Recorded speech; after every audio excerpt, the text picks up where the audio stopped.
Welcome everyone to the Even Load Catchment Partnership's Voices of the River webinar series, where we aim to educate and inspire people towards positive action for our waterways. I'm Jennifer Lanham from the Cotswold National Landscapes. And I'm Sam Frith from Earthwatch Europe.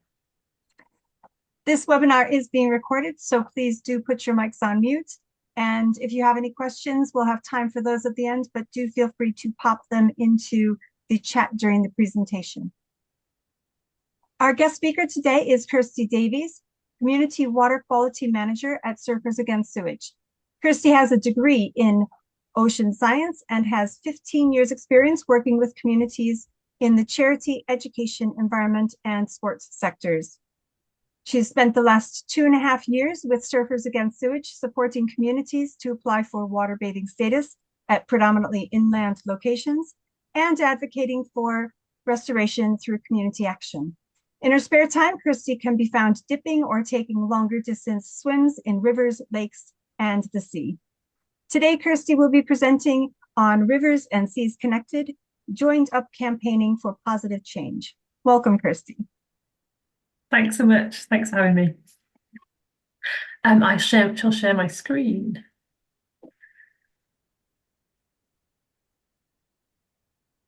Great. Yep, I've got it. Lovely, great stuff. So as Jennifer mentioned, I was going to talk to you today about our kind of campaign to how Surfers Against Sewage, you might think of us as surfers and coastal areas of being our area of campaign, but we're sort of taking that inland with the work that myself and my team member Lizzie are doing. So I'll just give you a bit of a brief overview if you're not aware of Surfers Against Sewage. So Surfers Against Sewage were created in the 1990s, actually in 1990, next year is our 35th anniversary. The charity, well, we made the charity just over 10 years ago, and initially it was a group of surfers on the north coast of Cornwall that were just sick of getting sick of sewage. They were physically getting ill due to untreated sewage being discharged at their local beaches, and hence Surfers Against Sewage was born. So they campaigned really fiercely in the 1990s to install UV treatment. That was some of the big wins in the 90s. But unfortunately, the campaign continues to today. Now we're a group of nearly just over 50 members of staff, actually. We're still based on the north coast of Cornwall in St Agnes. We've also got a kind of a team, probably about 10 of the 50 are remote workers as well. So we have a team that all across the UK, which is a really kind of important part of our work, is that we're a grassroots organisation. It's about communities and campaigning for what they love and what they know. So, from communities knowing about their local overflow and campaigning and having that local knowledge is really important. So that kind of regional expertise is so vital to create change. So you probably know us for our paddle outs and our petitions and our protests. But we're also more than surfers and more than sewage. So by that, I mean, we also have a really big plastic-free community campaign. So we have, gosh, I think over 500 plastic-free communities now across the UK with a whole three team members that focus solely on that work. We also have a plastic-free school movement. We've got a big ocean school kind of campaign as well. We have things like people power assemblies. We also focus on ocean and climate and ocean recovery. But today I'm going to talk to you about sewage pollution and water quality in that area of our campaign work and how it relates to inland catchments. So protecting wild waters is the area of work that myself and my teammate Lizzie work on. I've been, like as Jennifer said, I've been at SAS for 2.5 years. My role was the first role at SAS to focus solely on inland rivers and lakes, because we obviously know the connection of if we're trying to fix a problem at the sea, we need to look at the source of the issue. The majority of our overflows, nearly 90% of our sewage overflows are on rivers. So how do we address that problem from a source and a catchment and a river perspective?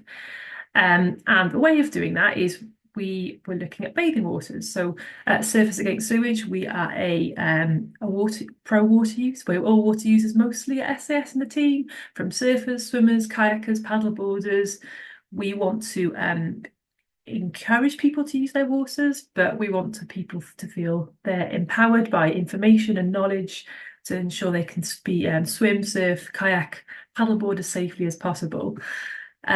So one way to encourage people to, swimmers and those water users and bathers and paddlers to campaign for their waterways was through bathing water status. So bathing water status is a mechanism to improve water quality. So why, I suppose you asked that question, but why bathing water status and why inland? So bathing water status, when it's part of a legislative kind of legislative regulations, they are the only stretches of waterway that are monitored for bacteria that's harmful to human health. So there's no other legislation in place, no other obligations. Sadly, no other monitoring that happens apart from stretches of waterway. That's waterway that is coast, lakes, rivers, ponds that are designated and that then are monitored for two types of bacteria. So there's that piece of legislation in place. This is kind of like all our kind of, we're very data and evidence focused at SAS. Everything we do is driven by kind of the need for proving that there's a requirement to either via data, via science, to drive that change in those decisions. The only other kind of regulations that are in place is the Water Framework Directive. So Water Framework Directive monitors water quality at our lakes, rivers, streams, reservoirs, canals, groundwaters and coastal waters out to 1 nautical mile offshore. So every 5 years, these waterways are monitored for ecological and chemical statuses. So the last study was done in 2019. Again, it's kind of very that's the problem. It's every 5 years measuring these kind of parameters. So the last study in 2019 showed that only 16% of our rivers and canals, our inland waters, met 16%, and none of our rivers met chemical status at all. They all failed. So the good ecological status failed due to the majority of the problem with agriculture. 36% of the reason for these water bodies failing was due to sewage, and 18% was due to urban diffuse pollution. So with the Water Framework Directive and the bathing water regulations, they're the kind of the two main pieces of legislation in place. And the bathing water regulations is what relates so closely to the work at SAS. We have lots of reports. A lot of our work at SAS is about driving change around highlighting the need for change around people getting sick. We get so many sickness reports. We have a mechanism to do that. You can report online if you've been ill. And with bathing water status being that kind of that legislation, there's an obligation in place to monitor water quality for those two bacterias, E. coli and intestinal enterococci, that are then reported on. So the regulator, once a bathing site is designated, the regulator, which is the Environment Agency in England, monitors the water quality weekly during the bathing season. So the bathing season, the 15th of May to the 30th of September. That's a whole other problem itself in terms of that's just a 20-week period. I'll come on to that shortly about, the need to extend the bathing season, because we know people swim, surf, paddle outside of those months. So currently, we kind of, when we were investigating kind of the need to increase the number of bathing sites inland, at the time there was only one river designated, and that's the brilliant community that applied for and successfully applied for bathing status in Ilkley in Yorkshire on the River Wharfe. As of this year, there are now 22 designated bathing rivers, which is fantastic. So we went up from 3 in January, or the start of the year. And then in May, the government announced there's 22 rivers. Strictly due to the legislation and kind of like the detail, that there's only 15 rivers that are designated. So the other 7 of the 22 are transitional waters, which means they're estuarine.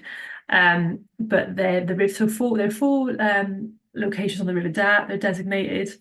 but they are classified as estuarine. So they're not traditional inland in terms of the regulations, but from a river point of view, because it's the River Dart, I've included them in that 22 number.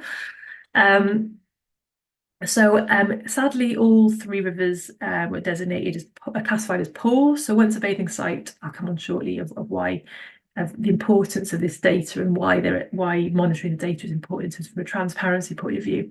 But in 2023, all 3 rivers were designated or classified as poor.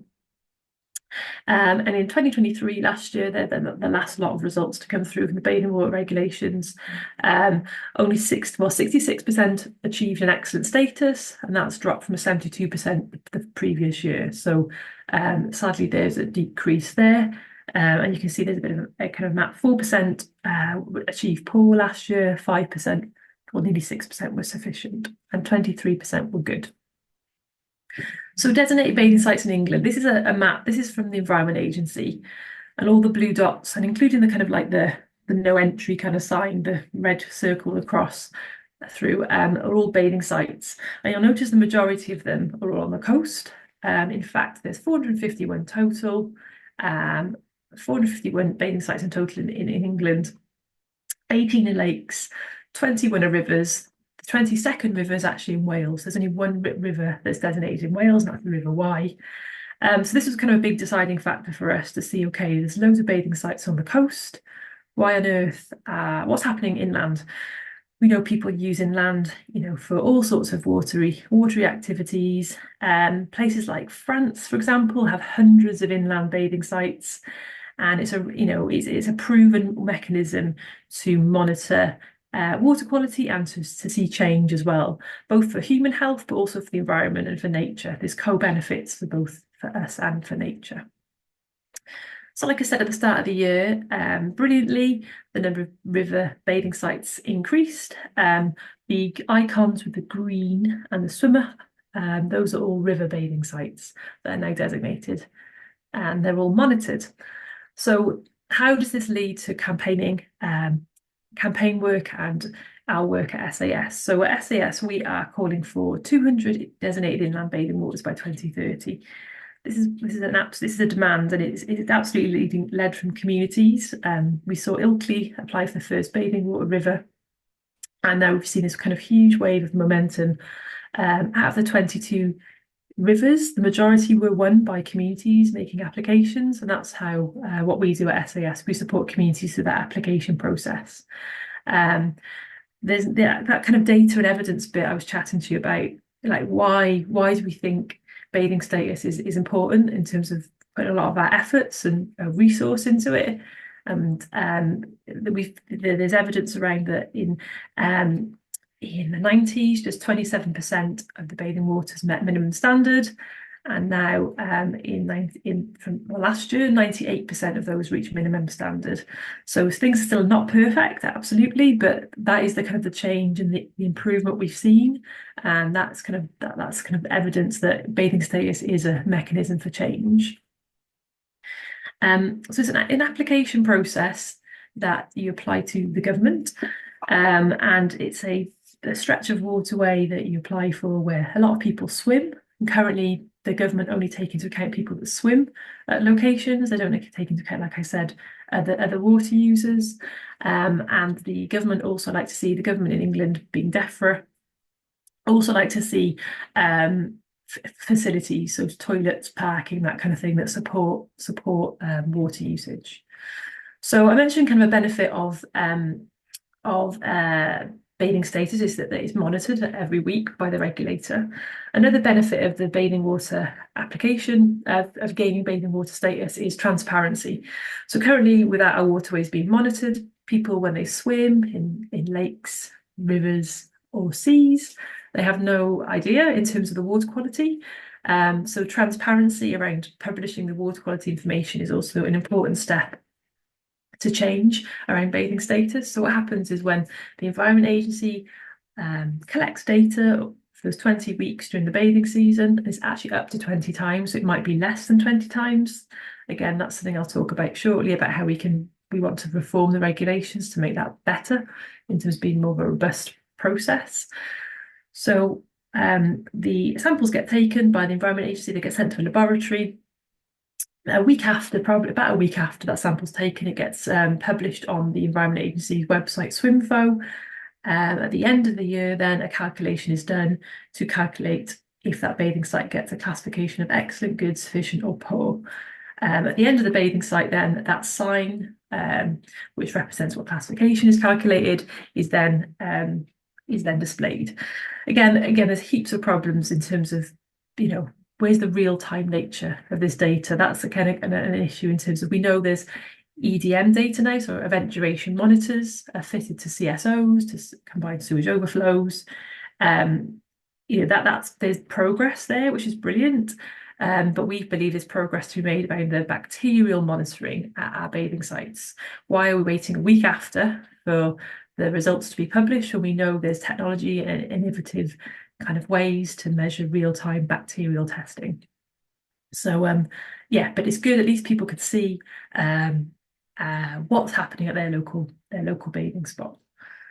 So the mechanism for change is actually focused on the regulations and the legislation, and there's an obligation to by the regulator, by the polluter, as part of the bathing water regulations, to address the problem.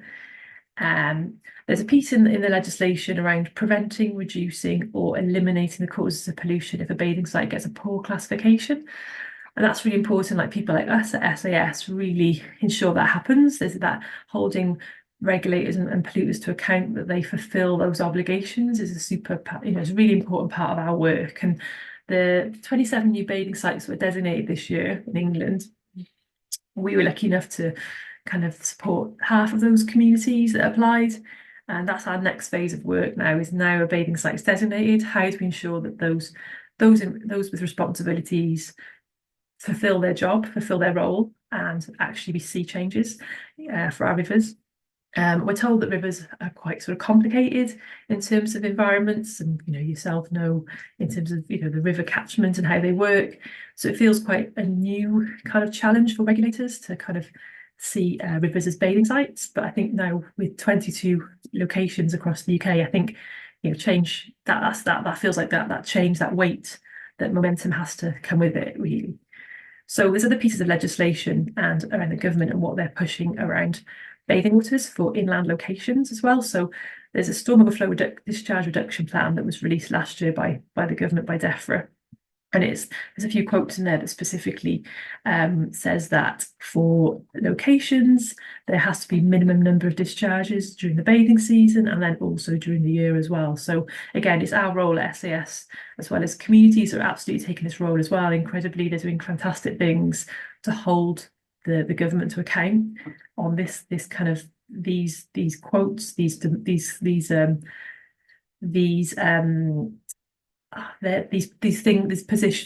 statements they put in place. So I'll chat a bit in a minute about what communities are doing to enforce the law themselves, really, and taking matters into their own hands. So like I said, we've seen community action across the UK. Communities have applied for bathing water status, but they're also demanding change with their MP. They are doing things like freedom of information requests to really find out what's happening in their catchment. They're doing things like speaking to the Environment Agency, the water company, to find out solutions, both nature-based solutions as well as infrastructure solutions as well. They're speaking to their local councillors, and they're also getting involved in how they can ensure their water company invests as part of their 5-year plan. So there's something called an AMP, an asset management plan. You might have seen it in the news quite a lot recently, but Ofwat sign off these 5-year business plans for each water company. The one for 2025 to 2030 is called PR24, Price Review 24, and it will be signed off in December by Ofwat. So communities have done fantastic work to insert that their bathing water for their river is part of the PR24, and we've seen that as well as progress. So that's really, part of getting bathing water status. There's now investment being put forward to ensure that water companies now, are held to account to invest the money to improve their local stretch of river. We've seen it with Ilkley, so incredibly the campaign work, the post-designation campaign work is just as important as the pre-designation. And there's wetlands going in place at River Wharfe in Ilkley around upstream to the bathing water site. So yeah, real progress to be seen. Another part of the work that communities do to support their local campaigns is citizen science, and we also support them on that as well. So last year we wanted to work with communities so they could help them explore where the sources of pollution was, and to kind of not only to highlight it, to then have conversations with regulators and water companies, but also create an awareness and an education for people in maybe their community that wasn't really aware of the issues. It was also a real kind of tangible way of gaining momentum to support why bathing water status was important as well. So using citizen science in the absence of the regulator testing and monitoring. If it wasn't a bathing site, the community was fulfilling that role almost of the regulator to do that role. And to do that, we wanted to make sure that the monitoring and sampling we were doing mimicked the Environment Agency, to ensure it was as credible as possible. And if it was then absolutely likely to be in the media and the press, if it was scrutinized, well, we could, we had a really robust methodology that would then compare like for like to the Environment Agency. So there were 40 sites we worked on last year, and there was 20 locations, and the communities monitored upstream and downstream from overflows that were known to be impacting their potential bathing site. And the community sampled once a week during the bathing season, so took 20 samples. So that's 40 locations in total, and the samples were analysed for E. coli and intestinal and enterococci. So we were really keen to make sure those samples were analysed at an accredited laboratory, as do the Environment Agency. We were really careful not to use a laboratory that's used by a water company or by the regulator. We wanted somebody totally unbiased as well. So we had this data that was processed. Like I said, we followed the method of the Environment Agency to the letter, really. And these are the results. So sadly, from those inland locations, 24 would have received a poor classification if the Environment Agency, if they were designated as a bathing site, and only 7 would have received an excellent classification. So this meant 60% of the water bodies we tested for would fail to meet bathing standards if they were designated.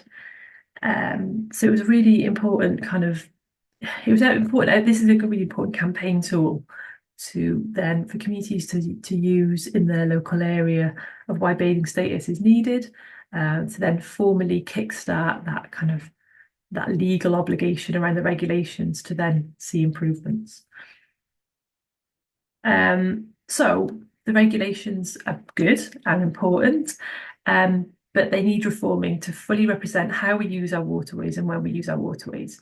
So they are good as an initial Kickstarter, but they are currently not fit for purpose. And this information has come back to us, we think, this at SAS, but this is where our work continues with communities.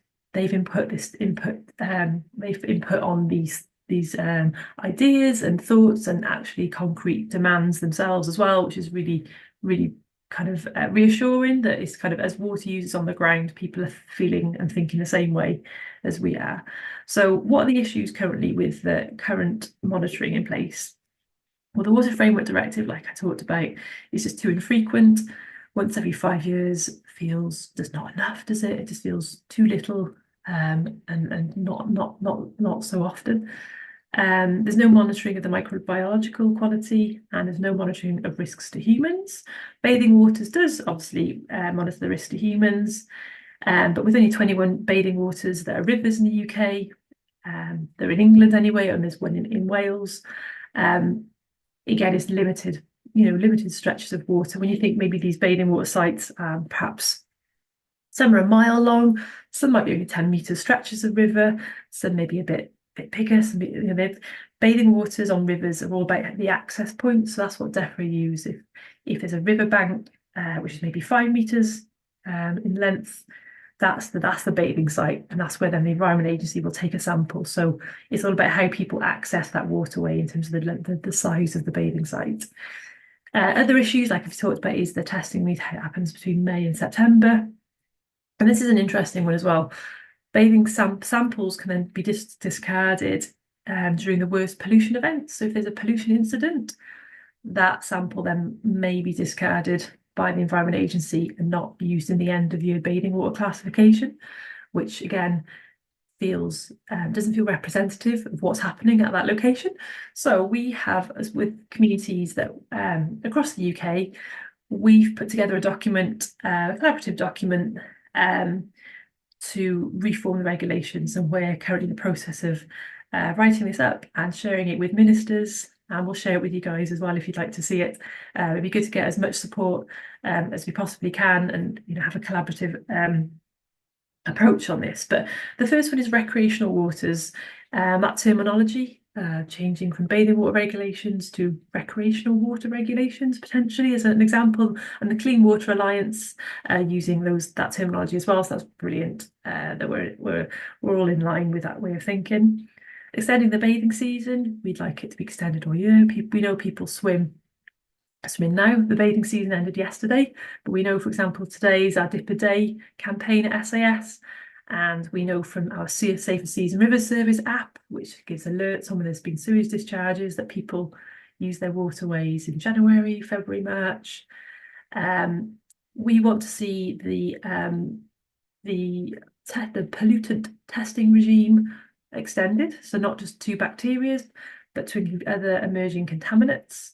So things like microplastics, phosphates, nitrates, antibiotic resistance, as well as PFAS. So there's kind of a whole host of other chemicals we'd like to see tested as well as part of the regime, because we know they can absolutely have an effect on human health, and that's what bathing water status is at the moment. It's about measuring the risk to human health.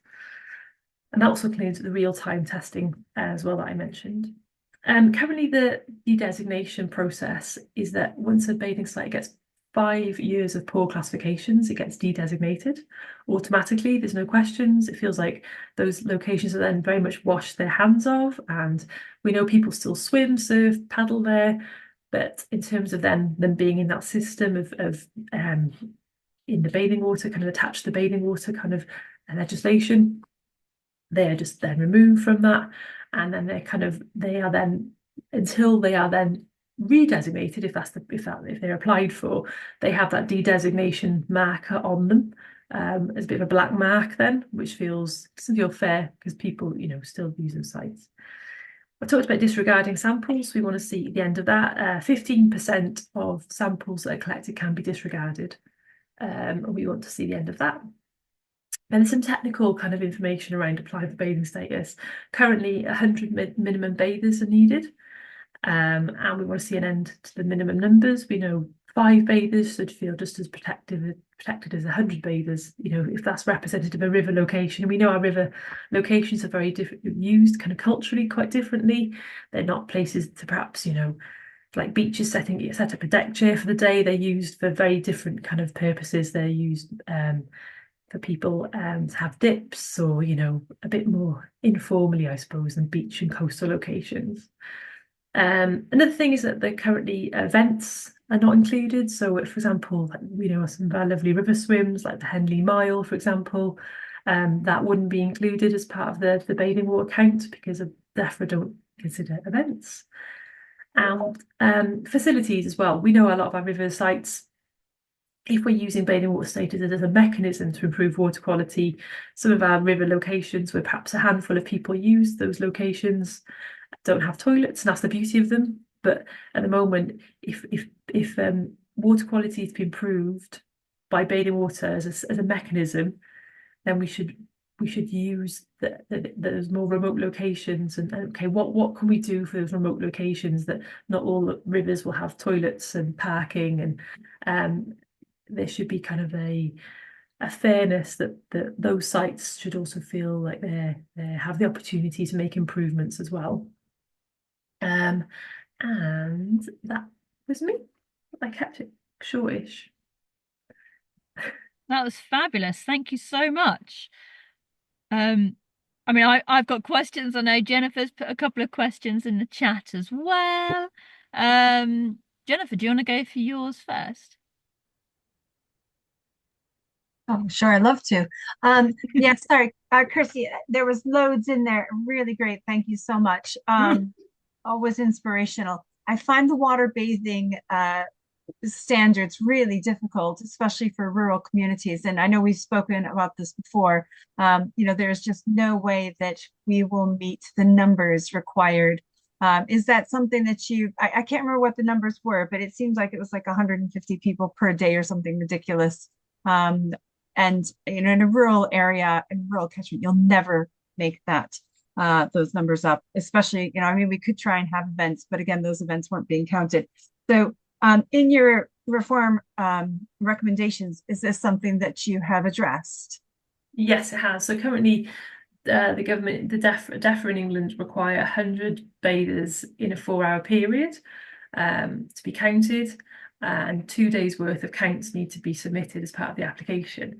So currently at the moment as well, DEFRA have put on hold the application cycle while they review the regulations. So we are waiting, hopefully any day now there's a new government in place, because that's obviously held things up, for them to release a consultation to consult on the changes to the regulations. And we have included in our demands to reduce that minimum number of bathers. It's a tricky one because we asked for a number to be stated. With communities, we're very much like, okay, so originally it was a large number of bathers, that was the requirement.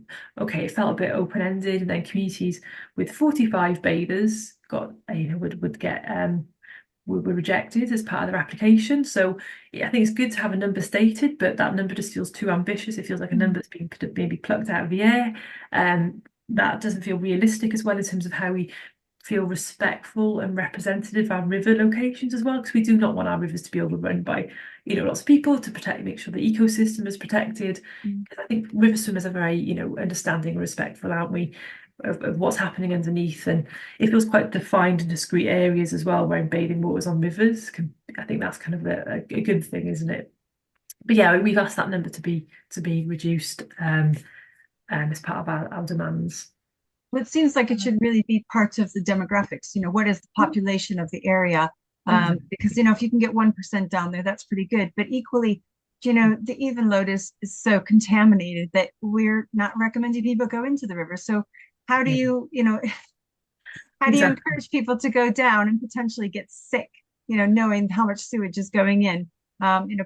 It's a difficult thing. We want people to enjoy it. We want it to be healthy enough, but I think it's a very difficult challenge with the water bathing status. Yeah, exactly. I think in that case, then, like yourselves do, you're looking at other mechanisms to raise awareness, and that's maybe the water framework directive is then that hook potentially from a non-user, non-human perspective of that change. Like, I know you're doing all that already, but yeah, exactly. It only really suits where people swim and feel comfortable to swim. Yeah. Can we go to George? George, do you want to ask your question? Oh yeah. Hi, George. Yes, I was just it was interesting this point about the emphasis with the bathing water status on danger to human health. Just on a sort of practical basis, really, in that, like, obviously swimmers, I suppose, of all the recreational river users, swimmers are probably in closest contact with the water. But even with them, on the whole, they're probably going to be dipping relatively briefly, and they can swim with the mouth closed. And there is a risk, but it's like relatively small as compared to the risk that I guess there would be to wildlife that are living in the river the whole time. And it's not that I want to reinforce that division between the two, but I'm just interested in what you think about that emphasis on danger to human health, kind of where that's come from, and how we might sort of open that out a bit, maybe. I don't know. Yeah, what do you think? Yeah, so the whole thing of classifications of excellent, good, sufficient, and poor came from a study in the 1990s by, I think it was the World Health Organization. So that's kind of where it stemmed from, kind of like the focus on human health. And there was a study done to that people were, it was something to do with sandwiches. Bear with me. I can share the link. It was like it's a study around people who went in the water and ate sandwiches versus people that didn't go in the water and ate sandwiches. That was a link around that. And so that's where that stemmed from, like risk to human health. But we also feels quite archaic because we're still using a study from the 90s. You know, it feels that more could be done in terms of measuring the risk to other water users, and then how, yeah, absolutely how we're never really told that it's not published and publicized, is it, about what are the E. coli and enterococci risks to wildlife and nature. You know, we know phosphates, nitrates, and eutrophication, those impacts, but we know there's co-benefits if water quality improves from a human health benefit on wildlife. But yeah, you're right that is that's something that I just don't feel like there's maybe enough, Jennifer. I was just along those lines. We've got somebody from our catchment who went to a birthday party for children in the Cherwell, which is a neighboring catchment. And she recommended that the children didn't go into the water, but within 24 hours, every single child that went into that water had diarrhea afterwards. And it seemed fairly coincidental because they didn't all go to the same school and everything. You know, it was a joined up birthday party, but every single one, you know, had issues afterwards. But we talked about, you know, who do we report that to? You know, if you go to your GP, that's not actually going on a national database to prove, you know, that actually there is a risk. We've also got in our own catchment a dog walker. Their dog went into the river at the very source of the Evenlode, and that dog became very ill and nearly died. You know, who do we report this to actually have this taken in into consideration? Does anybody know? The Environment Agency. I'd also report it to DEFRA as well, and I would report it to the water company and your MP.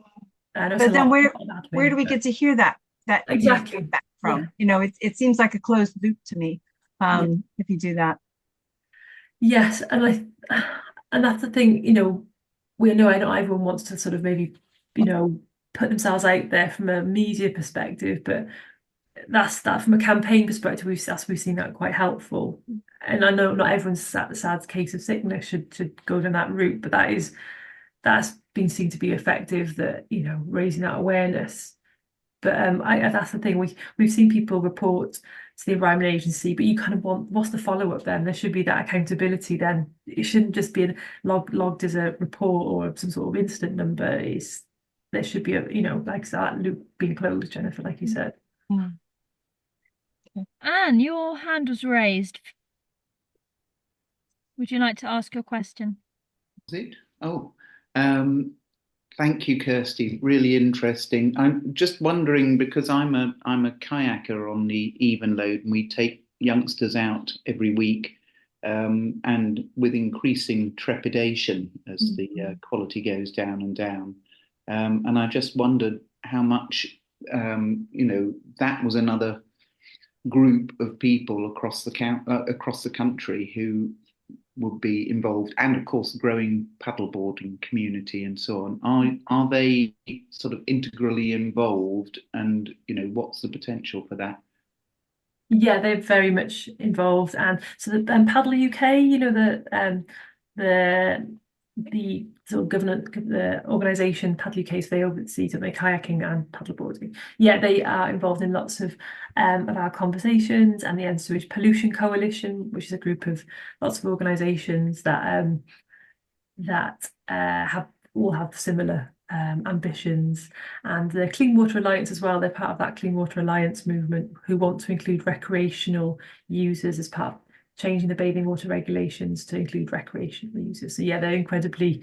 They have. And actually, last week actually, we've been going to the party political conferences. I went to the Labour one in Liverpool last week, and there were a few members of Paddle UK. We had a paddle and a swim with a few MPs in Liverpool Dock last Tuesday, which was very good.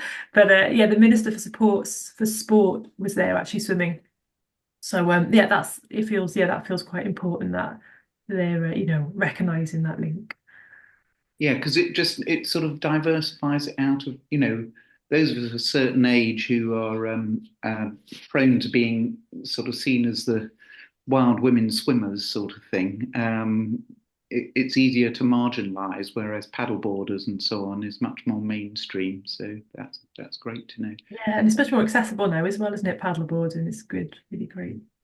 The other supplementary to that is I'm just wondering, this is because I perhaps having a bit of a fuzzy time today, and I didn't fully follow when we were talking about doing the E. coli monitoring that had been done. And I wondered how much the potential was there, what the sort of costs and potential is for crowdfunding doing that sort of the rigorous E. coli testing that you were talking about, that's accepted protocols, but using an independent agency. Has anybody done that as a sort of crowd-funded thing, catchment? Yes, I'm sure Jennifer and Sam of communities, but yeah, the Friends of the DART are currently doing a crowdfunding at the moment. But to get the kit, which is like a pole and a stainless steel beaker, and then for 20 samples at an accredited laboratory, it's about £1,000. So it's about 20. We're working at about £22 a sample to be accredited, to be analysed in an accredited laboratory. That's for E. coli and enterococci, and then other coliforms as well.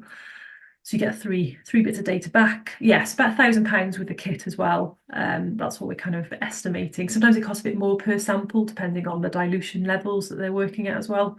If then we're going to see things skyrocket above 1,000 coliforms, for example, then yeah, we get it rediluted and that kind of thing. So it costs more money, but that's approximately for 20 samples.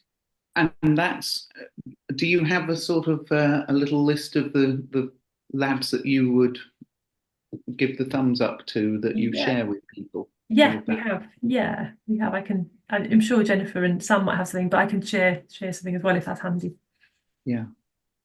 Yeah, it's something I think we've talked about doing in our catchment quite a lot, and there was a community that did actually do it. But one of the questions that was raised about doing the E. coli testing, though, was whether or not you can differentiate between, human E. coli versus, goose poo kind of E. coli. Can you shed any light on that, Kirsty? Yeah, so the accredited laboratory just gives, E. coli.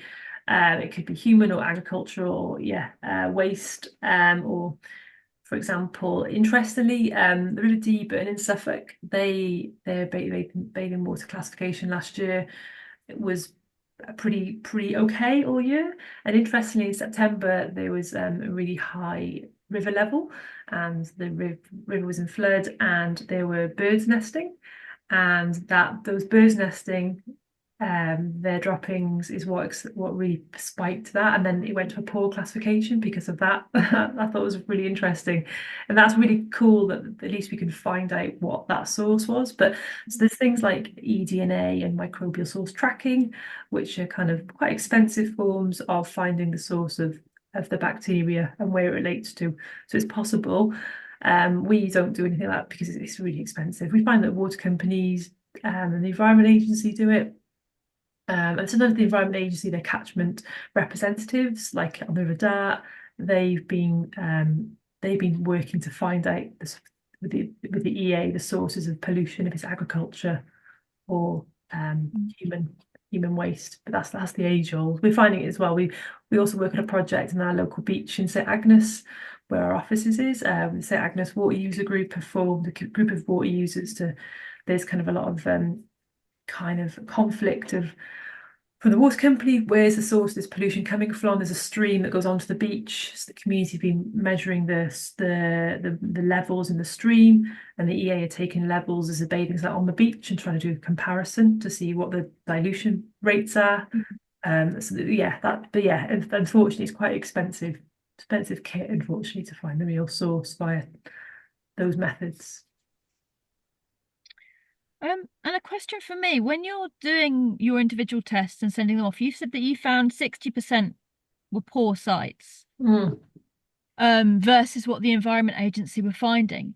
Is this because the Environment Agency are avoiding peak times and maybe getting different data? I mean, I'm always very aware of actually the effect of the treated effluent that's going into the rivers rather than just the raw sewage. So I'm wondering if you found any sort of difference between the times that these tests are being taken and whether, you know, they stick to a certain timeline to avoid those peak times. Yes, the 60% of those are the ones that weren't yet designated. So that was kind of the community fulfilling the regulator's role if it Okay. was designated. But the community I mentioned in St Agnes, they have been sampling purposefully after heavy rainfall when there's been a sewage alert to then try and figure out, okay, you know, those peaks.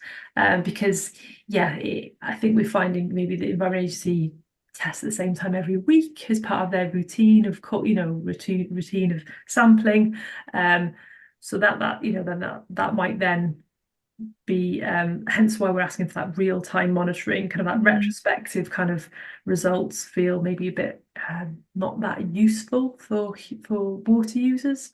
So yeah, I've heard from some people say that, you know, perhaps they're there the same time every week, the EA, because of the, you know, that's just the resource as well. That's another thing as well. We know the EA are not adequately resourced, are they, to do maybe more than they perhaps what they want to. So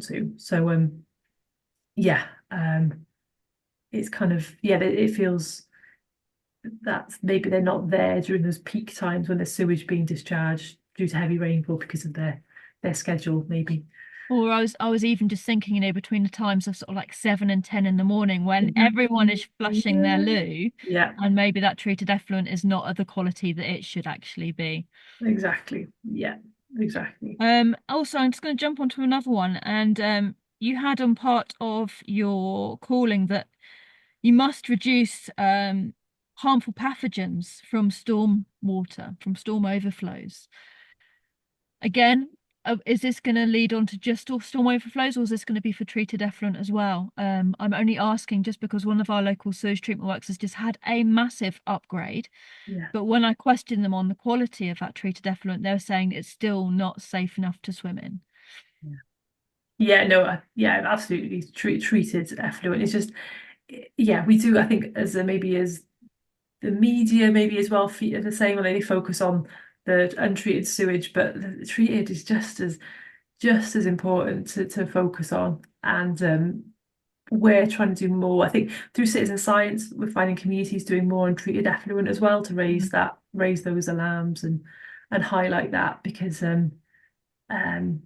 we hear people that, you know, that have been angling downstream from a treated overflow and getting sick and eating the fish. You know, it's just really sad, isn't it? It's so sad. And just I think our calls are absolutely for treated as well as untreated. Yeah, there's an amazing community on the River Itchen that's doing so much work on the chalk streams down there on treated effluent. If you ever you have a look at their work as well, they've done a huge amount of data collection around kind of treated overflows, specifically on treated as well. Kirsty, I know we're coming kind of towards the end of our webinar. Could you mention two things? One, your water bathing conference that I think is coming up, and also the March for Clean Waters. I think you're involved in that as well. We are. So I'm just going to put a link, actually. Thanks, Jennifer, for that prompt. That's very helpful. I thought it'd be too sort of salesy, but yeah, there we go. So we got our Bathing Water Forum. So every year, well, it's our second year actually, we gather as communities and people, other local campaign groups and national campaign groups gather together about how bathing water status can be a mechanism for change. And this year it's in Manchester. I just clicked on that, and I'm on it, Sam's on it, and Soraya is on it. Our photos are all there. I forgot about that. Yes, of course you are. Yeah, sorry. You did. Permissions. Obviously, you were there, and you. Sure, Permissions fine. Is what we're going to say. Yeah, you were there last year. Yeah, there you are. So I was in Bristol. This year's in the People's History Museum in Manchester. And we've got a really good it's all about absolutely, it's not about us as SAS telling, speaking at you for a day. It's about communities telling everyone, sharing their stories of how they won bathing water status, and now post designation, what they're doing in their community with water companies and regulators.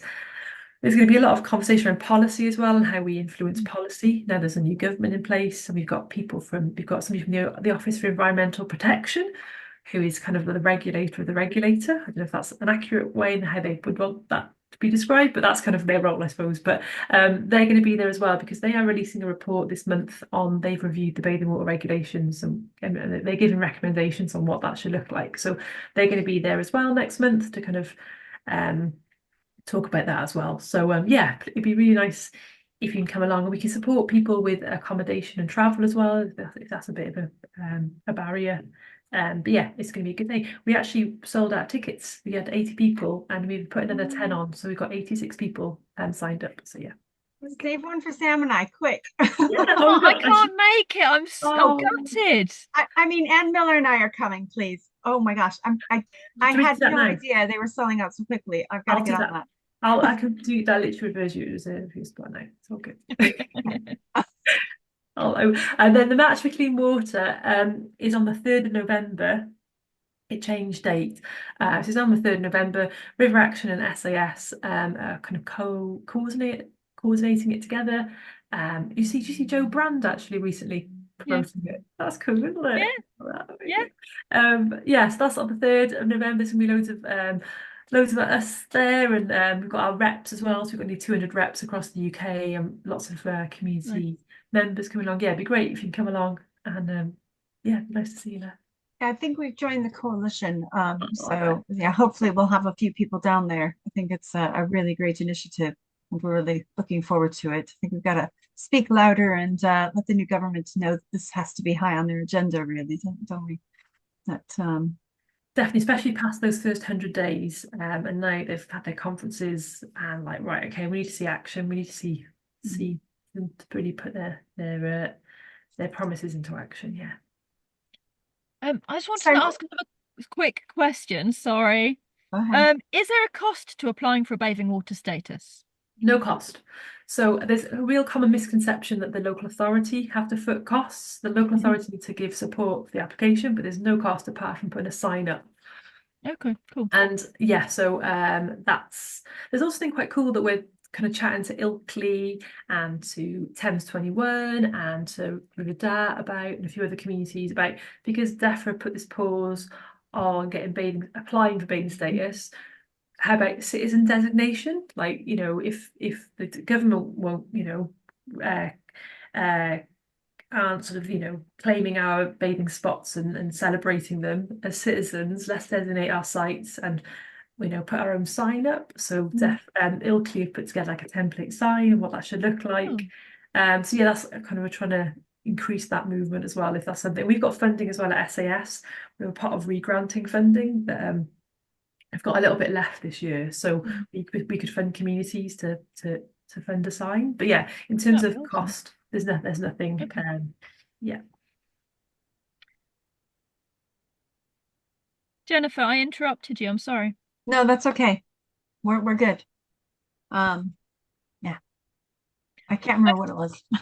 That's fine. Well, what I'm going to do then is put you on the spot and just ask you a quick question, Kirsty, of what is your favorite book for inspiration? It doesn't have to be environmentally themed.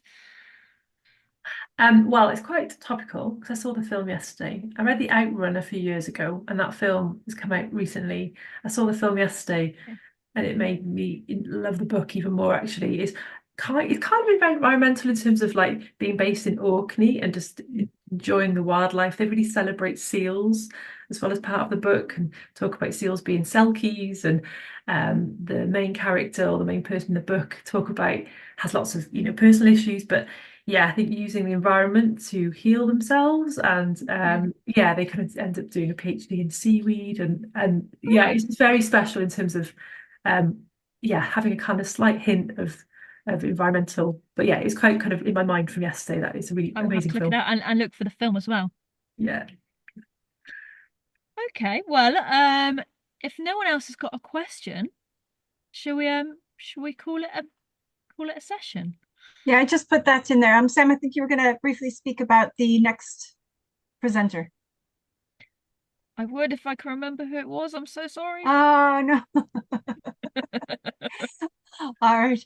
So the next presenter is going to be Drew Richardson. He's the community coordinator for River Action.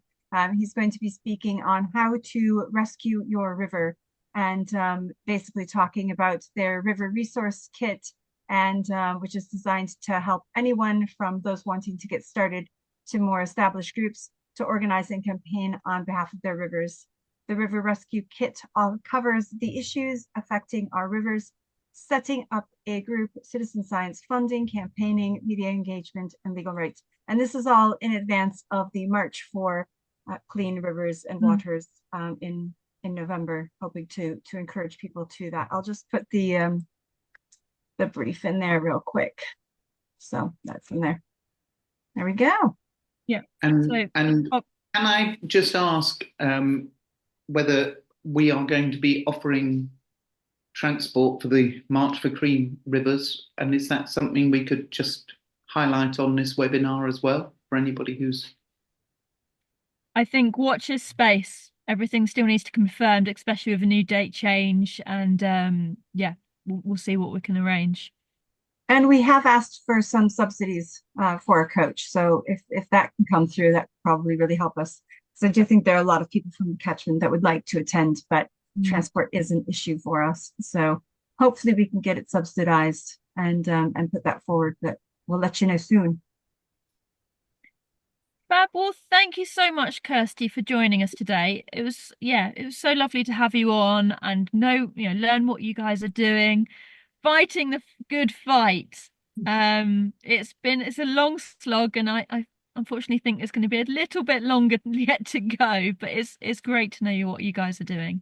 No, we've got each other as well. Eh? We're all in it together. So thank you so much for your support and having me as well.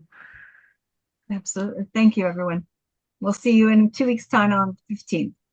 Thank you. Bye. Thanks. Cheers. Bye-bye.